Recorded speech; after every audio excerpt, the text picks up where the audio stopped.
Barsiisa gaaffii wayii hin qaba isin gaafadhu. Maal ture gaaffiin kee na gaafachuu dandeessee?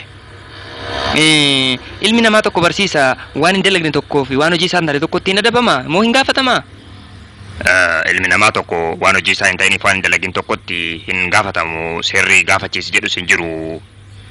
Akkas taanaan anis hojimanii tokko hin dalagine hin gaafatamu jechuudha ka akkas taanaan barsiisa. Maali kuni deebiin harkaa gade. Maaliifuu amma simbira kana miila ishee qofa laaluudhaan maqaa ishee natti himtaa. Barsiisa maali ani waa himtuudha moo akkamittiin beeka miila ishee qofa laalee waan tokko maqaa himuu kan hin danda'u.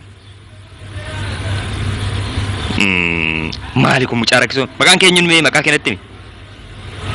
Maal barsiisa isin miila qofa laaltanii maqaa namaa himtu akkasumatti isinumti beekuu hin wayyu yaa barsiisa.